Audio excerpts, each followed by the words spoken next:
Hi everyone, welcome back to the channel. Today we will show you how to set up a secure Docker private registry in Linux.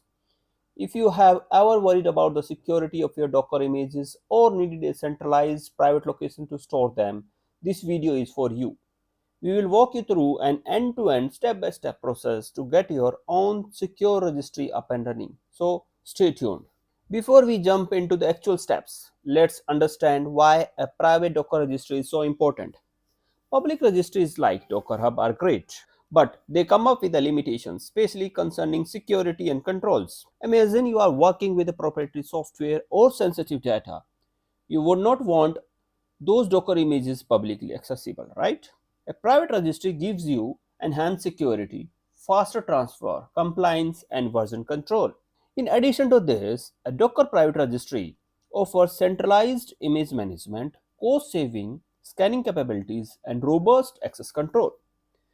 It is a critical component for any serious Docker workflow. To follow along with this tutorial, you will need a few things set up. Don't worry, we will keep it straightforward. We need two Linux servers, one for the registry host, another one is for the Docker client. Docker and Docker Compose installed on both the servers. We will assume you have a basic Docker setup. If not, check out the links in the description for the installation guide. Domain name. This is crucial for setting up SSL certificate. We will use registry.linuxtechie.org as an example domain throughout this guide. Having these in place will make the setup process much smoother. Let's get our hand dirty. Alright, let's break down the step into manageable steps. We will be working primarily on the registry host. For the interest of time, I have already drafted the commands and the files that I will use during this video tutorial.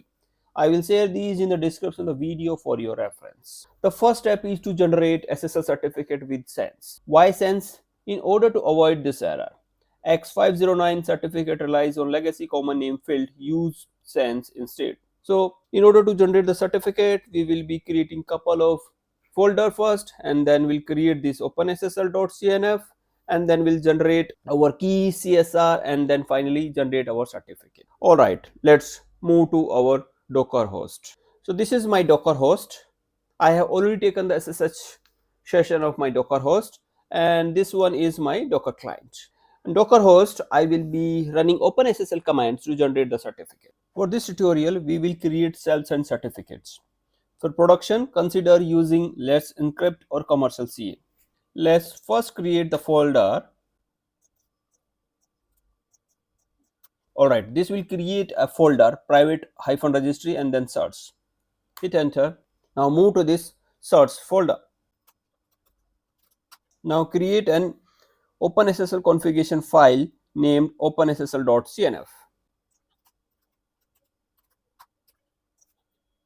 Copy this content and make sure you replace this FQDN according to your setup. In my case, I'm using registry.linuxtechie.org as a FQDN for my registry. Save and close the file. Now generate the private key and CSR using this configuration file.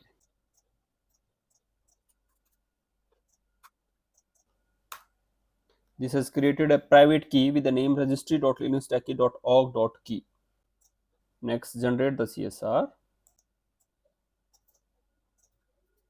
This will generate a CSR with the name registry.linuxtechie.org using the config file that we have created with the name openssl.cnf. Hit enter, and if you do ls, you will see these files. Next, create the certificate. Copy this command. So this will create a certificate which will be valid for 365 days. It will use this CSR file, this private key, and will generate a certificate with the name registry.linuxtechie.org.crt using the file openssl.cnf. Hit enter and do ls. You will see the certificate, key, and CSR files are generated. This key and the certificate file will be used by our Nginx container later in this tutorial. Next step is to prepare Docker Compose file with registry and Nginx. We will create a directory for our registry configuration and data, and then define our Docker registry and Nginx services in a Docker Compose file. Let's first create a folder.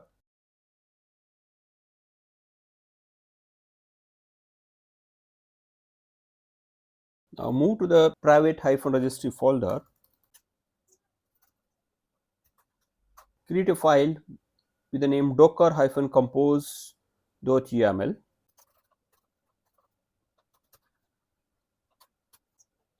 Copy this content.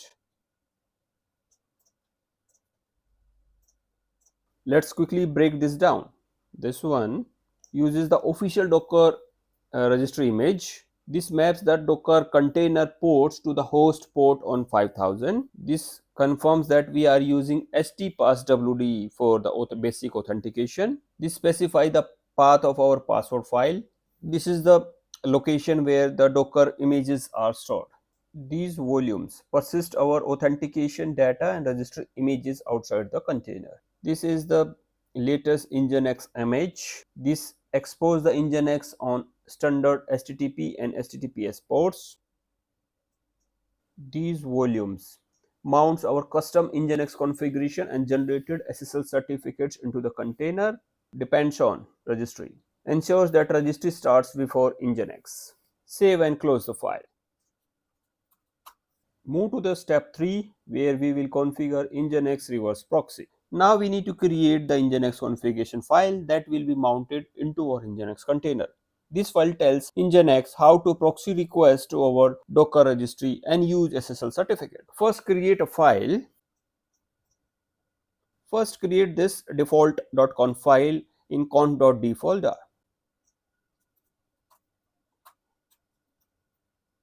Copy this content.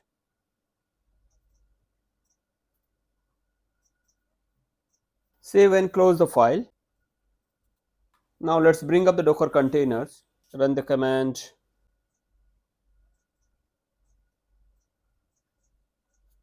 So this will move to this private-registry and then run docker compose up-g. As you can see in the output, it is pulling the images first, registry and Nginx, and then we'll start the containers accordingly.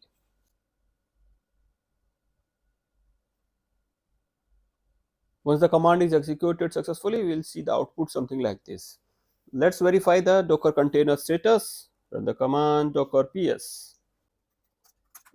You should see two containers. One is with the name Nginx, another one is with registry. Nginx container is exposing on the port 443 and 80, and registry is exposed on the port 5000. Now move to the step 4 where we will set up the basic authentication with stpasswd. To secure our registry, we will implement basic authentication using stpasswd. This ensures only authorized users can push and pull the images. In order to create users, first we need stpasswd utility, and by default this is not available on Linux. We need to install its package first with the name apache 2-utils. As we are using Ubuntu, so we will be using apt command.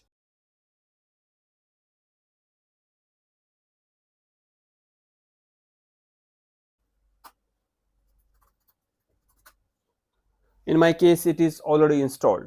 Now we are good to create the first user. I am going to create a user with the name DevOps. Here -b flag forces bcrypt encryption and -c creates the file. For additional user, in the next command, skip this -c flag. So I am creating this user first time, so I will be using both the options B and C. Hit enter. It will prompt you to set the password for this user, set some secure password. Alright, with this authentication setup, only the users with valid credentials can access your registry. Moving to the step 5 where we will configure Docker client to trust your registry. On your client, second Linux server, you need to configure Docker to trust your new Docker private registry. Especially since we are using self-signed certificates, this step is crucial for your Docker client to communicate securely with your registry. First, copy the self-signed certificates, that is CRT file, that is registry.linuxtechie.org.crt file from your registry host to the client. You can use scp command. So let me go to my registry host, search folder, use the scp command.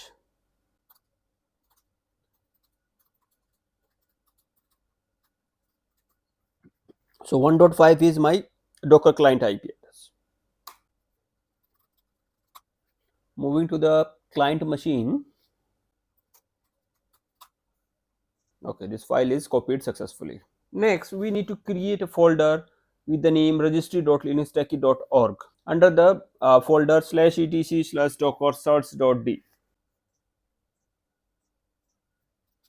Make sure this folder name should match to the FQDN of your registry. Next, copy this CRT file with the name ca.cert.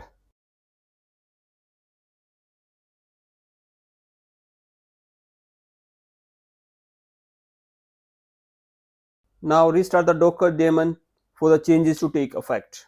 Run the command sudo.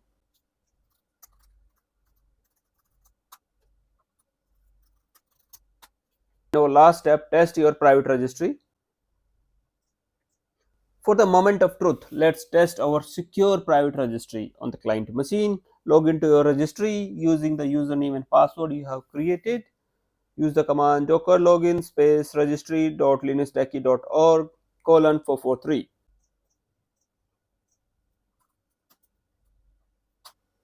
Enter the username as DevOps and the password that you have set during the setting of this registry. Once you are logged in, you will see the message something like login succeeded. Now let's say local Docker image and push it to your private registry. In this case, I will be using hello world Docker image. I will tag it with the registry name.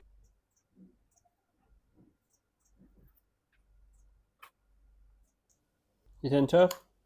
Run Docker images. You will see two images, one with the name hello world, another one is with the tag that we have just set. If you see this command output carefully, we have tagged this image to this name. So this is our registry FQDN. This is a repository under this registry, and this is the name of my image. Now we can push this image to our registry using the command docker push.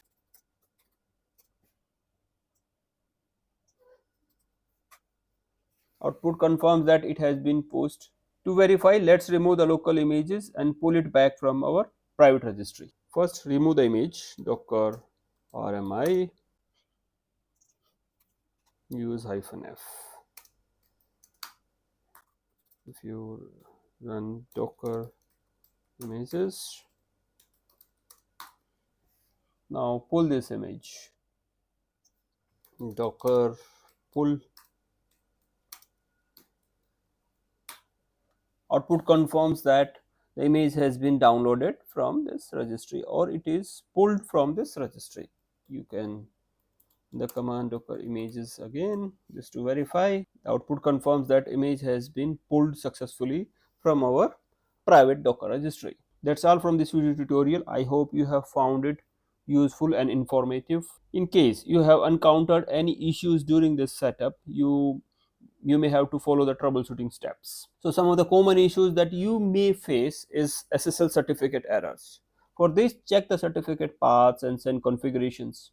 You may face some authentication issues. Just verify the htpasswd file and credentials that you are updated correctly in Docker Compose file, and you are set the correct credentials while logging to the Docker private registry. You have to also make sure that port 80 and 443 are open in case firewall is enabled on the Docker host. So for DNS resolutions, confirm domain points to the registry host. You can use the etc host file to point your FQDN to the correct registry host IP. You may also refer the container logs in order to further debugging. Thank you. That's all. Do not forget to like, share, subscribe for more DevOps tutorials. See you in the next video. Bye.